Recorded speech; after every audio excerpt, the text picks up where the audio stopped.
gave us a talk, and they said that our number one priority, and this is fresh after Don was killed, our number one priority was to get all the viable females pregnant via artificial insemination as fast as we could, and have as many babies as we could as fast as we could.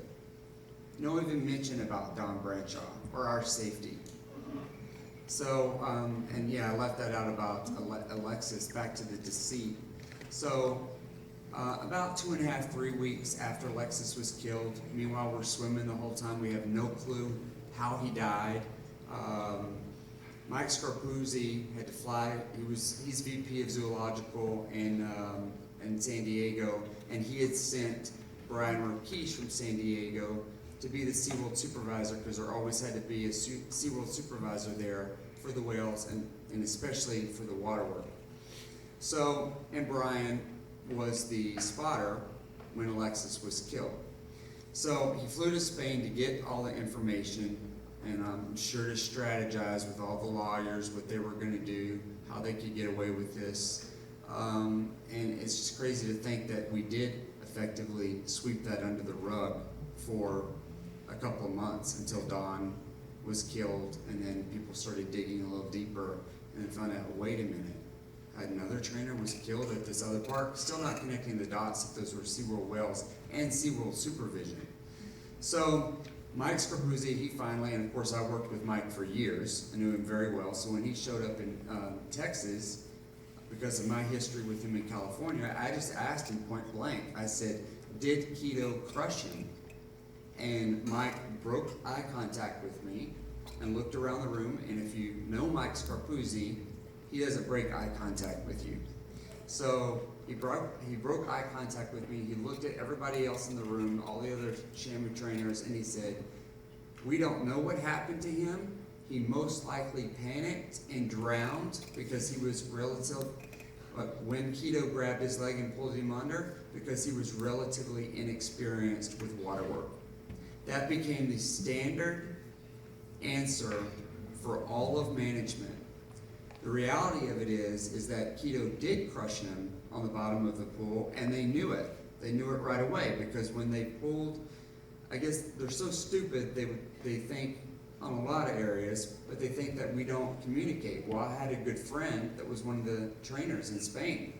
So I got the full report of what really happened, and as they brought Alexis's lifeless body that was floating, it wasn't floating, it was on the bottom of the front show pool. Once they got Keto into the back and the gate secured, when they pulled him out of the water on the stage, blood was coming out of his nose, his mouth, his ears. There was so much blood all over the stage. Brian is desperately trying to give him CPR. He ingested so much blood that he actually took a HIV test just as a precautionary measure, because he'd ingested so much of his blood. We were never, ever told about the blood, ever. Still, even once the autopsy report came out and showed the damage that was done, which was clear that he suffered massive internal injuries and he was crushed, and you hear in Blackfish's fiance explaining how it looked like his chest exploded. So despite all of this stuff and the actual autopsy report coming out, management never sat back down with us and had any discussion with us over it at all. They never told us about the blood, and the answer every single time was, we don't know what happened. He most likely panicked and drowned because he was relatively inexperienced with water work. Again, placing blame on the dead trainer who can't defend themselves, which is exactly what they did to Don 60 days later. So I think in Jeff Andrews, which piece of work, I worked with him in California for years, did not enjoy that at all. We were not friends, let's just say that.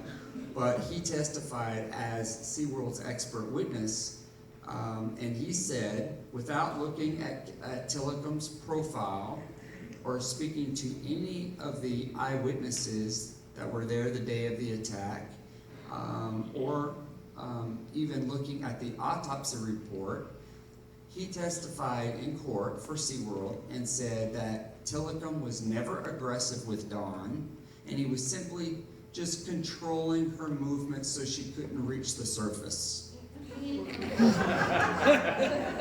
Yeah, so it's like, okay, that's the stupidest thing I've ever heard, and you're the expert witness for SeaWorld.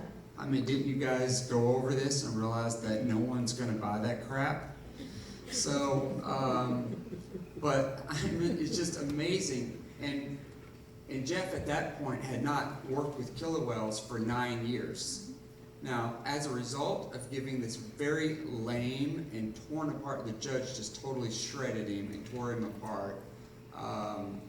But as a reward for his testimony, Jeff is now back in the SeaWorld system as a VP. Yeah, so, but yeah, simply, he never attacked her. He just was controlling her movements so she couldn't reach the surface of the water. Meanwhile, Dawn's left arm was completely torn off at the shoulder. She was completely scalped. Her entire scalp with the full head of hair was on the bottom of the pool. All her remaining limbs were dislocated. Her spinal cord was severed, and the bones in her face were crushed in. So that is not an animal that didn't attack you. And what was that Ingrid said that was really funny, that when SeaWorld tries to claim, like in the wild, that they attack because they caused a wake for like a kayaker or whatever. But yet this is not aggressive when you scalp somebody and tear off their arm at the shoulder, completely ripped it off. That's not aggression. They still to this day say that Tillicum did not attack Dawn. It's just absolutely outrageous. So the judge, even in the case, he said, that's not even plausible. No reasonable person would conclude that. And just totally just shot down everything he said and just completely dismantled Jeff. And the other SeaWorld people like Kelly Clark that were not saying truthful things on the stand. So that shows you the deceit. So this is my progression to the end. So this happened with Alexis. I see how they cover it up. I see how they lie, even to us. Then Dawn gets killed. And then I see how, like Alexis, they blame her for her own death. Then it goes to the OSHA hearings, and they testify in the OSHA hearings. Not only the things that I just said, but they also, the final thing for me was that when they testified that they had no knowledge that we had a dangerous job.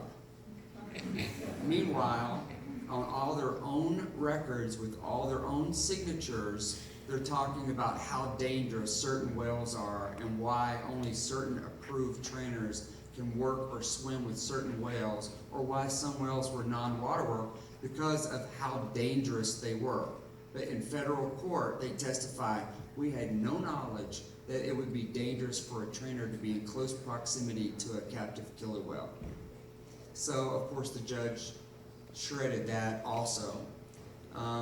So then, that was it for me. I mean, with the whole baby machine, artificial insemination, taking the mothers, separating the mothers from the calves, and then Alexis and Dawn, and then how they testified in court, I was done.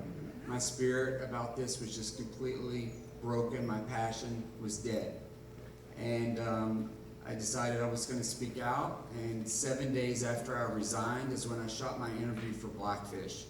So it happened, so you can imagine how many times I used the word pool. So I are you kicking me off? Oh yeah, I forgot about that part. I forgot I had a book. Okay, so do you want to do Q&A? Yes. Okay, so I'm going to make someone else be the bad guy. Okay, good. We have another speaker. Oh, I didn't know Questions? 5 questions? In the front?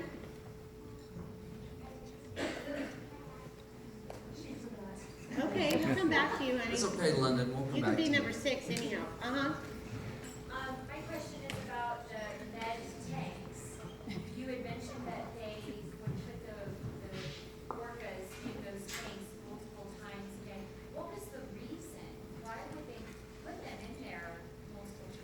because we either did not have enough staff, or we were preventing whales that were not getting along, they were fighting, because you see, because you're mixing up all these whales that would, in their natural habitat, not even see each other, and now mix with each other. Now they're forced together in confinement. We saw a ton of hyper-aggression. So if we saw a lot of that was going on, or if a whale was being disruptive and we didn't want to cancel the show, they were like the fear that we might have to cancel the show. So we were preventing that whale from having access to the front show pool so that they could not shut down the show. And then I took it, I emailed the general manager of the park, and I said, knowing this would rock the boat, and I said, under the Animal Welfare Act, is this even legal? And you can imagine the storm that created, because not only did they not email me back because they didn't want the electronic trail, but within minutes, corporate curators came up to me, took me aside and said, what the hell do you think you're doing? Do not send emails like that. And that was my whole purpose. It's like, I'm going to get your attention. Like, it's because the Animal Welfare Act says you cannot house killer whales. And their explanation to me was, well, we're not housing them because eventually we let them out. Well, you let them out, but you put them right back in. Oh.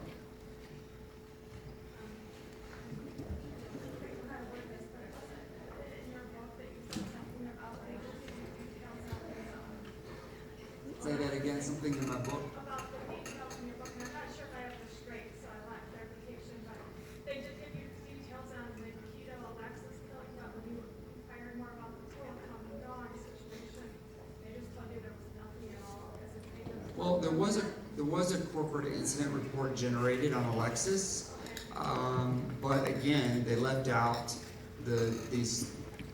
they blamed it on him. They left out the part about all the mass